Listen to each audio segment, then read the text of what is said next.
May 12, 1943, Hamamleaf, Tunisia. The air hung heavy with diesel fumes and dust as the last German anti-aircraft crews abandoned their guns. The Eighth Army had broken through to the coastal road. Allied tanks stood along the horizon, engines idling, their silhouettes framed by the morning haze. For the German soldiers of the Africa Corps, the end had come without ceremony. In small clusters they stepped forward, hands raised, helmets removed, faces streaked with grime and resignation. Among them, Gefreiter Georg Kellermann, a 41-year-old farmer from Bavaria, tried to read the faces of his captors. He had been told, like most of his comrades, that capture by the Americans meant humiliation or even death. Rumors had circulated for months, prisoners shot in ditches, starved, or forced into dangerous labor. Many believed surrender to the British was safer than to the Americans, whom German propaganda portrayed as crude and vengeful. As Kellermann dropped his rifle and lined up with hundreds of others, he braced for blows or barking orders. Instead, he was met with calm efficiency. Allied soldiers motioned them forward, handed out canteens of water and even cigarettes. The unexpected civility unsettled more than comforted. It was not the treatment of an inferior, but of a man processed through an organized system. At the first holding camp near Tunis, reality continued to diverge from expectation. Instead of punishment, there were medical inspections, delousing lines, and registration desks manned by English-speaking clerks. Each prisoner received a numbered tag, a thin blanket, and a ration tin. Meals were Spartan: beans, biscuits, and watery coffee, but they arrived on time. It was discipline without cruelty. Even so, apprehension persisted. "They are too quiet," one captured sergeant whispered. "They will kill us later." But the silence only meant efficiency. The Allied war machine did not waste motion, even on prisoners. When orders came for transfer, the men assumed they would be sent to British camps in Egypt or Kenya. The truth came as a shock. They were bound for the United States. For many, the idea was unthinkable, crossing the Atlantic, deep into enemy territory. Some feared torpedoes. Others assumed they were being sent for forced labor. When the convoy assembled at Oran, Kellermann watched from the deck of a converted Liberty ship as guards handed out life vests and issued warnings about submarine attacks. The voyage was long and rough. The men slept in stacked bunks, seasick and shivering. Depth charges exploded in the distance at night, and every vibration of the hull reminded them that they were now property of the Allied command. 19 days later, land appeared. Norfolk, Virginia, June 26, 1943.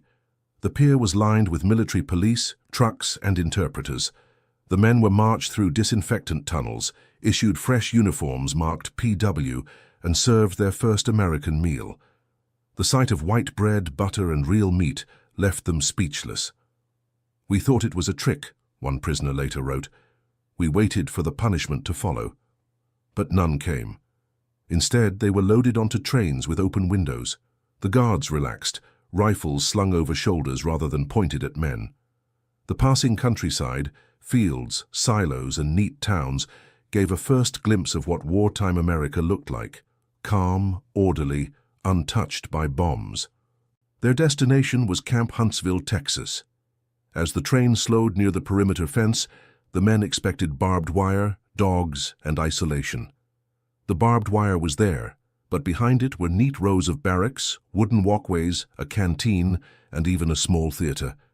The commandant, an officer in starched khakis, greeted the first arrivals formally. "You will be treated according to the Geneva Convention," he announced.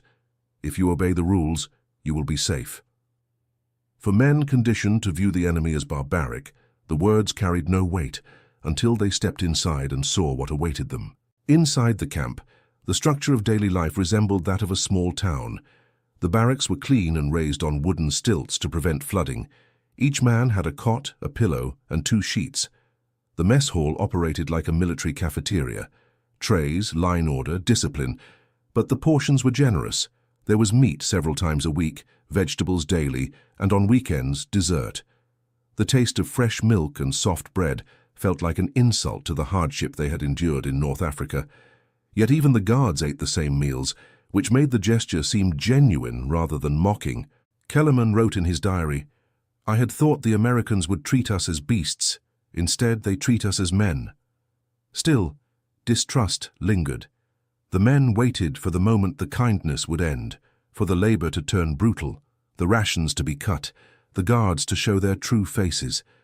They whispered at night that the Americans were trying to confuse them, to break their loyalty through comfort. Some believed it worked.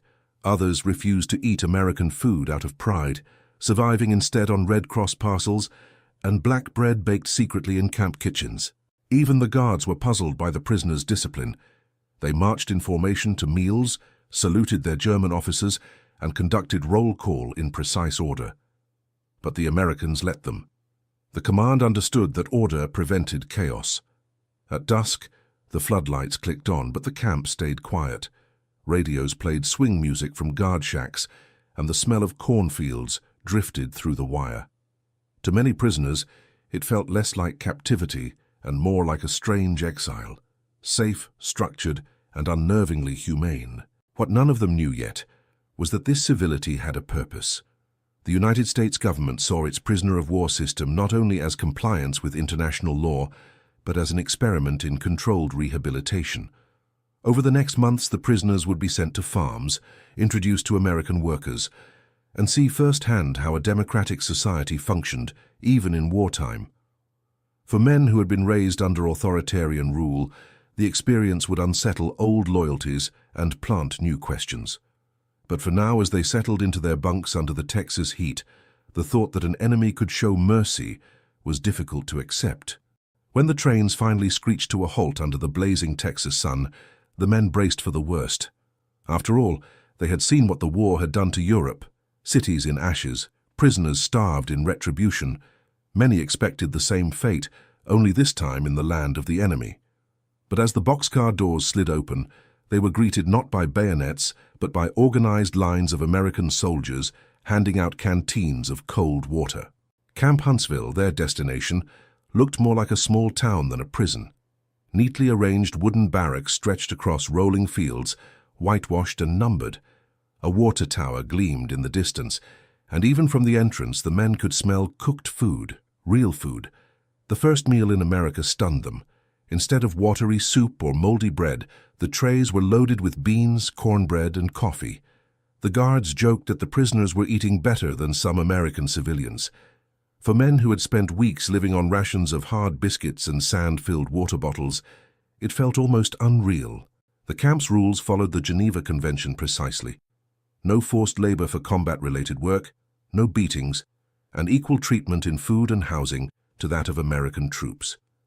Each prisoner was issued 2 sets of uniforms, new boots, a cap, and a bunk with clean sheets. Daily life ran on a military schedule: revel at 6, breakfast at 6:30, work or study through the morning, recreation in the evening. The barracks were hot, the Texas humidity oppressive, but the men quickly realized they were safe. For the first time in months they could sleep without artillery in the distance. Still, suspicion lingered. Some believed this kindness was a trick, a way to soften them before interrogation. But the questioning was brief: name, rank, and number, nothing more. The Americans seemed uninterested in humiliation. Instead, they handed out cigarettes, organized soccer games, and even provided musical instruments.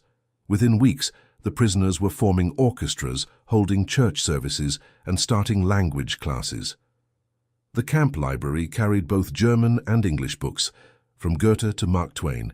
Kellerman, the Bavarian farmer captured in Tunisia, recorded in his diary, "The Americans feed us too well. They must have an endless supply. Even the guards joke with us.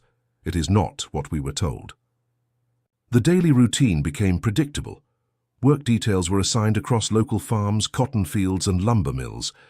Under the Geneva Convention, they were paid a small wage, 80 cents a day, redeemable at the camp store. With it, they could buy soap, razors, writing paper, or even Coca-Cola. The first sip of the sweet drink startled most of them. Some laughed at the fizz, saying it tasted like liquid electricity.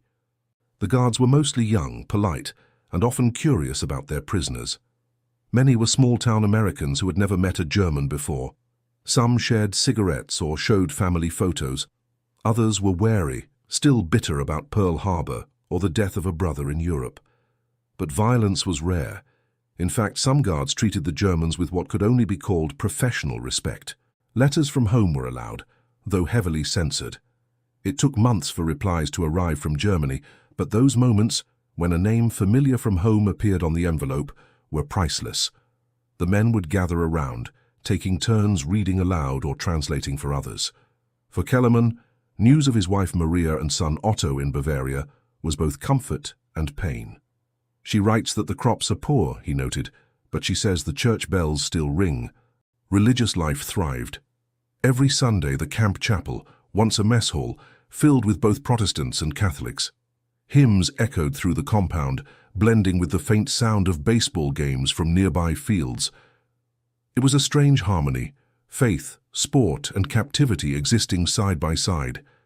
Yet beneath the calm surface, tensions simmered. Within the camp, ideological divisions split the men. Hardcore National Socialists tried to enforce loyalty, threatening those who spoke against the Reich.